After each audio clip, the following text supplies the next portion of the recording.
बीच बड़ी खबर आपको बता दें, चुनाव से जुड़े बीएमसी में भारतीय जनता पार्टी का दमदार प्रदर्शन रहा है। बीजेपी अपना पुराना रिकॉर्ड तोड़ सकती है। इस वक्त की सबसे बड़ी खबर आपको बता रहे हैं, पिछली बार अकेले भारतीय जनता पार्टी ने 82 सीटें जीती थी, लेकिन अभी फिलहाल 92 सीटों पर आगे चल रही है भारतीय जनता पार्टी।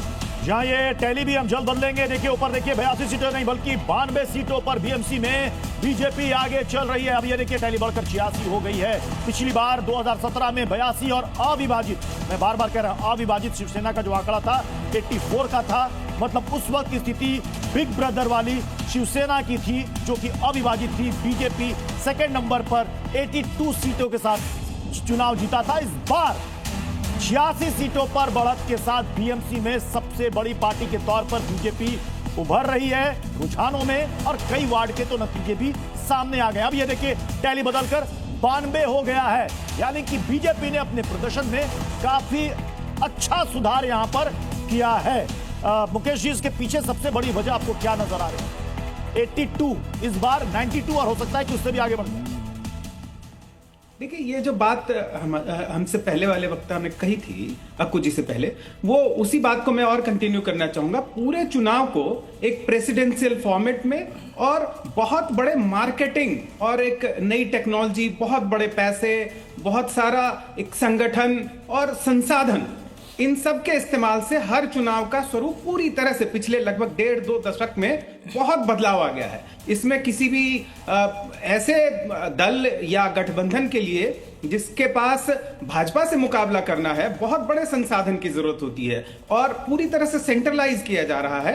वो जो एक देख रहे हैं, एक देश एक चुनाव भी उसी की एक कड़ी है। तो मुझे लगता है कि इसमें, और दूसरी तरफ जो क्षेत्रीय पार्टियां थी उनको इतनी, मतलब तीनों प्रमुख पार्टियां जो वहां की रही उन सबको, और ऐसा नहीं है कि बीजेपी आज वो कह रहे हैं विचारधारा की बात, सभी के साथ सभी पार्टियां चाहे राज ठाकरे रहे हैं। समझना चाह रही हूँ, लोकल बॉडीज की जब चुनाव होते हैं, चाहे निकाय चुनाव, विधानसभा चुनाव हो, हम एक्सपेक्ट करते हैं कि नालों की बात होगी, सफाई की बात होगी, लेकिन वो अब होता हुआ नजर नहीं आ रहा। चाहे प्रदेश के आप किसी भी चुनाव को उठा लीजिए।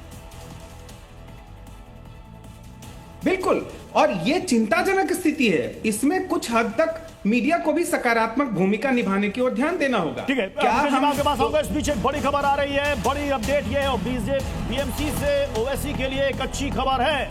एआईएमआईएम ने बीएमसी में पहली सीट जीतनी है, ये बड़ी खबर एआईएमआईएम के लिए, ये खुशी की खबर। बीएमसी में खाता खुला है और यहां देखिए इस बार के चुनाव में, और ये पहली सीट अभी रुझानों में आ गई थी, लेकिन बकायदा इस सीट को एआईएमआईएम के उम्मीदवार मेहजबीन खान ने वार्ड नंबर 134 जीत लिया। तो बड़ी जानकारी इस वक्त की आपको दे रहे हैं। देखिए, एमआईएम ने बीएमसी में पहली सीट अपनी जीत जो है दर्ज कर ली है। मेहजबीन खान ने वार्ड नंबर 134 सीट जो है वो दर्ज कर ली है। राजेश जोशी लगातार हमारे साथ बने हुए।